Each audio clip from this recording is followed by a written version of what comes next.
Bueno, vamos a conversar con el doctor Rodolfo Martínez Llano.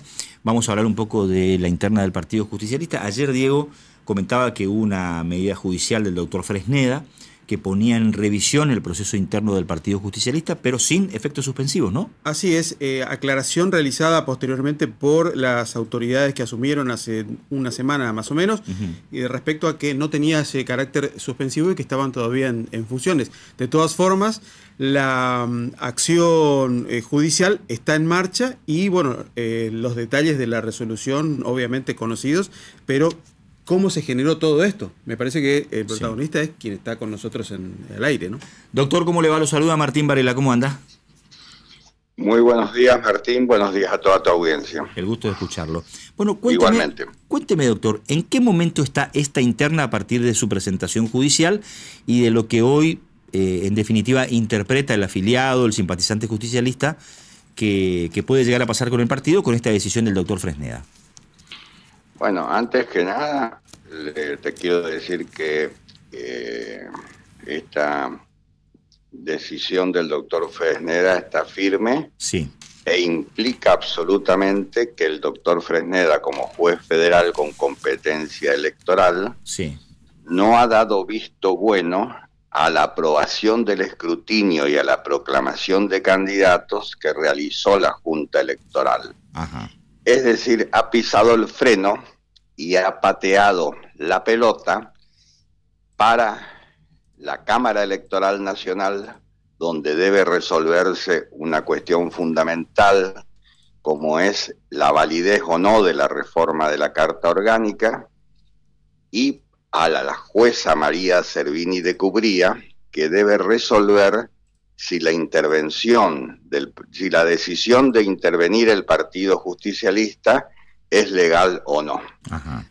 De manera que, con buen criterio, el juez dijo, antes de resolver si les doy el visto bueno, si les doy el certificado, digamos, de que la elección ha concluido, sí, corresponde, por la conexidad que existe, a que previamente, digamos, se resuelvan esas cuestiones, y por eso es que remite toda la causa al juzgado de María Servini, que precisamente en el curso de la semana anterior sí, le mandó un oficio electrónico judicial al juez Fresneda pidiéndole información sobre el estado de la interna, dada la necesidad, antes de pronunciarse en un sentido o en otro, si decreta o no la nulidad de la intervención, saber cómo estaba la cosa acá. El juez Fresneda le informa, en definitiva, que no está firme la proclamación de candidatos, y repito, es absolutamente suspensivo, porque mientras no tengan el visto bueno del único que puede dar, lo que es el juez federal con competencia electoral, no pueden ir al banco a abrir la cuenta, no pueden hacer una presentación en el mismo juzgado electoral del doctor Fresneda, ni en el juzgado electoral provincial, porque para eso tienen que tener concluido y avalada la homologación que hicieron a los chamamé. Es decir, como todas las cosas que hizo esta intervención fueron a los chamamé, y un poco es ¿Le puedo pedir que saque ese término, doctor? Porque yo soy muy fanático del chamamé. No, bueno, pero a los chamamé no es de ninguna manera, yo también lo soy, y soy amante de aquella época de los años 70, en que habían todos esos grandes grupos que hicieron. Ahora también hay buenos, ahora también hay pero buenos. No, cuando digo chamamé no es de ninguna manera peyorativo, ni mucho menos, al contrario. Perfecto. Doctor, le planteo una pregunta por vía de hipótesis, escuchándolo con mucha atención. Hasta ahora tenés claro el concepto. Sí. ¿Y si la doctora Servini decreta la ilegalidad de la intervención, en qué situación quedaría el Partido Justicialista? Bueno, yo te voy a decir primero por qué el pedido de nulidad, porque es un pedido que se hizo ya en septiembre del año pasado. ¿Por qué se hizo el pedido? Primero, porque no somos ingenuos, no vamos a ir después de 6 años de intervención tres interventores o tres gestiones que han manejado el dedo a Piacere y que nos han producido muy malos resultados electorales, no nos íbamos a someter a una elección interna manejada desde el Instituto Patria por delegados desprolijos que vinieron como barra brava acá a Corrientes, y bueno, y tratar de llevarnos por delante. Nosotros con mucho respeto, cuidando la forma, y lo único que hicimos es defender no solamente el tema del PJ de Corrientes, sino la política de Corrientes en cuanto al respeto que debe haber. ¿Por qué el pedido en derecho? Porque hay un artículo que vos lo podrás consultar, que es el 21 de la Carta Orgánica Nacional, que dice claramente que ninguna intervención puede durar más de un año, y que si durase más de un año, la sanción es la nulidad. Entonces lo que se le pide a la jueza es que aplique ese artículo y que en consecuencia disponga la nulidad de la intervención, lo cual lleva implícita la designación de un interventor judicial, que es quien puede dar garantías de un proceso ordenado, porque está visto que los interventores que han venido, los interventores políticos, han venido a rapiñar candidaturas y no a contribuir a devolverle al justicialismo la mística, la fuerza y la potencia que históricamente tuvo. Doctor, buen día, le habla Diego Romero. ¿Esto implica que Azcúa es un candidato que está en el marco de esta acción de rapiña de los interventores? Bueno, fue parte de un armado que, vino digitado del Instituto Patria y comandado por José Otavis acá en Corrientes. Y ¿qué es lo que deben hacer los interventores? Los interventores deben ir y lo único que deben hacer es dar reglas de juego claras para una elección interna limpia que conduzca a la unidad mediante el voto del afiliado. Eso no pasó y nadie se va a sentar, lo dije yo desde el principio. Vos no vas a ir a jugar un partido de fútbol si no sabés bien si las reglas son las reglas que hay, que son 11 jugadores, la ley del offside, el VAR, las sanciones, cuántos cambios se pueden hacer, lo mismo un partido rápido, lo mismo una escuadrera, lo mismo una partida de póker. Claro, una competencia con reglas claras. Vos no podés sentarte a participar con esta gente que fueron vándalos, que vinieron de la provincia de Buenos Aires, que coparon no solamente el partido, sino la sede del partido, coparon la Junta Electoral, que la pusieron en lugar de 3 miembros, la pasaron a 11 miembros y trajeron a 7 bonaerenses que, violentando la Carta Orgánica, no eran ni afiliados, y manejaron a puerta cerrada la conformación de las listas. Entonces, es lógico, y acá vamos más allá de la interna del PJ, esto es lo importante. Nosotros tenemos que tratar de volver a jerarquizar la vida política de los partidos.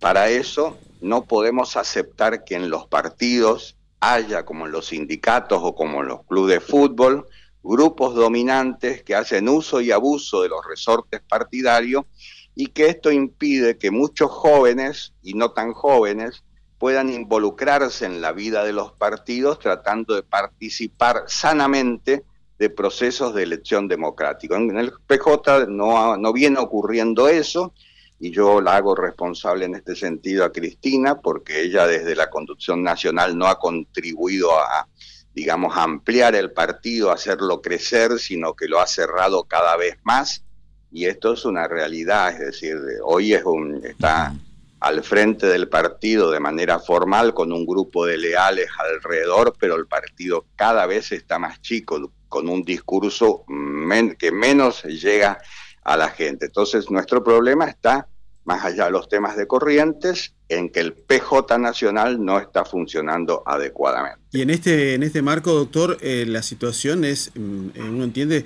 un poco más complicada, teniendo en cuenta el año electoral, teniendo en cuenta que se deben elegir candidatos, y un poco lo que usted señalaba, asusando la necesidad entonces de asociarse con otros dirigentes políticos, si es que se queda con el desamparo judicial de no tener ni candidatos ni autoridades. ¿Esto lo acerca al PJ, por ejemplo, a otros candidatos, Emiliano Fernández, Ricardo Colombi? No, mira, yo creo que tiempo al tiempo, acá todavía en este escenario electoral que se está conformando, hay cartas tapadas que no se han dado vuelta. La primera es el candidato del gobierno nacional, que va a ser de una gran importancia saber eso. ¿Del gobierno provincial? Del gobierno provincial, nacional. Lo más importante o sea, es ¿usted da por hecho que La Libertad Avanza va a tener un candidato en Corrientes? Yo doy por hecho que va a tener un candidato, exactamente. Bueno. El segundo tema es el candidato del gobierno provincial, que va a venir después que se sepa cuál es el candidato del gobierno nacional. Lógicamente ellos están orejeando contra quién van a competir. Y después está el PJ de Otavis, que anda a los tumbos y por la banquina, y está Ricardo Colombi, que trata de hacer lo suyo. Bueno, hasta ahora se escuchaba que estaba con Otavi, ahora no sé en realidad cómo está todo eso, pero en definitiva, y bueno, y vamos a ver, digamos, por lo que leí, no sé si eso será tan así, al final, Casani es como que no está tan convencido dentro de la alianza gobernante, pero yo estimo de que finalmente va a seguir siendo parte, pero esa es una presunción mía. Sí, sí. Hoy o sea, por para hoy usted lo importante es saber qué quiere el gobierno nacional y después qué candidato tiene el gobierno provincial. Y yo lo que decía eso siempre dentro del justicialismo. Nosotros tenemos que saber manejar los tiempos y las formas, es decir, planteaba, hagamos primero una elección interna de los 74 pueblos para que ningún dirigente desde Corrientes meta la uña, menos del gobierno nacional, que se ordene abajo el partido, que tengamos una estructura fuerte, partidaria y electoral en cada pueblo, porque en definitiva el resultado de la provincia es la suma de los 74 pueblos, por eso necesitamos tener interlocutores, y yo decía que recién en una segunda instancia elijamos los 24 del Consejo Provincial y los candidatos electivos por el voto directo o por el Congreso del partido, porque entonces también dábamos tiempo a que veamos quiénes iban a ser los contrarios. Es decir, en política es muy importante mover la ficha en el momento que corresponde para no quedar en offside. Pero bueno, no hay estrategia, no hay conducción, no hay lógica, y algunos por ahí, cuando se habla de la palabra judicialización, es como que tienen complejos de judicializar la política. Bueno. Y yo digo muy claramente, yo no tengo ningún complejo de ir con el cuchillo a fondo si hace falta, porque de la misma forma como usan y abusan de los resortes partidarios y del hecho de avanzar, digamos, contra la gente indefensa que puede querer participar de procesos electorales y se encuentran con gente como esta que ha venido de la provincia de Buenos Aires, nosotros estamos tranquilos, los esperamos a la vuelta de la esquina, porque a ese tipo de actitud propia de los barra bravas en el fútbol, en el control de los distintos clubes de fútbol, que es historia, como en los sindicatos, todos sabemos los grupos fuertes y violentos que hay en los sindicatos.